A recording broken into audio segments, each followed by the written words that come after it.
Hi అండి. నమస్తే. ఒకరి చేత గాఢంగా ప్రేమించబడటం మనకు బలాన్ని ఇస్తుంది. ఒకరిని గాఢంగా ప్రేమించడం మనకు ధైర్యాన్ని ఇస్తుంది. అసలు పెళ్ళి అనే కాన్సెప్ట్ను ఊహాశక్తి లేని ఒక వ్యక్తి ఆలోచించి ఉంటాడు. అందరూ మేధావులే, కానీ నువ్వు ఒక చేపను తెచ్చి చెట్టు ఎక్కమంటే జీవితాంతం అది తెలివి తక్కువదని నమ్ముతూ బతుకుతుంది. నీ జీవితాన్ని గడపడానికి 2 మార్గాలు ఉన్నాయి. ఒకటి అసలు ఏది అద్భుతం కానట్టు, మరొకటి ఒక అద్భుతం అన్నట్టు. పురుషులు స్త్రీలను వారు ఎప్పటికీ మారరనే ఆశతో పెళ్లి చేసుకుంటారు. స్త్రీలు పురుషులను వారు మారుతారని ఆశతో పెళ్లి చేసుకుంటారు. కానీ ఇద్దరికీ నిరాశే మిగులుతుంది.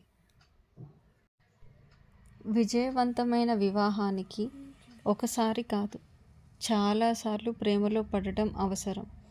అది కూడా ప్రతిసారి ఒకే వ్యక్తితో.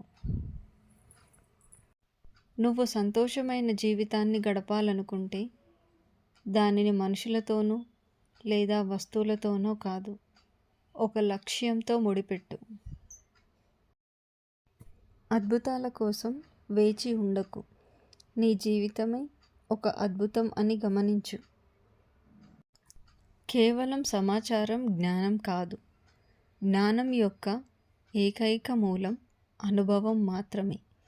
జ్ఞానం పొందాలంటే అనుభవం అవసరం. ఇది అసాధ్యమని అందరికీ తెలుసు. తెలియని ఒక మూర్ఖుడు వచ్చి దానిని చేసి చూపే వరకు.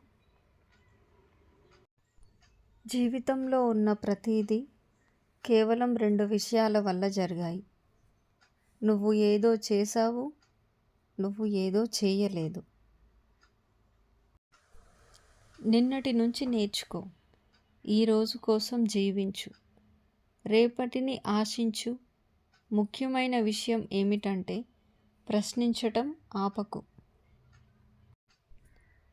గొప్ప వివాహం అంటే చక్కని జంట కలగటం కాదు, జంట చక్కగా లేకపోయినా తమ విభేదాలను అర్థం చేసుకొని జీవించటం. Thank you for watching.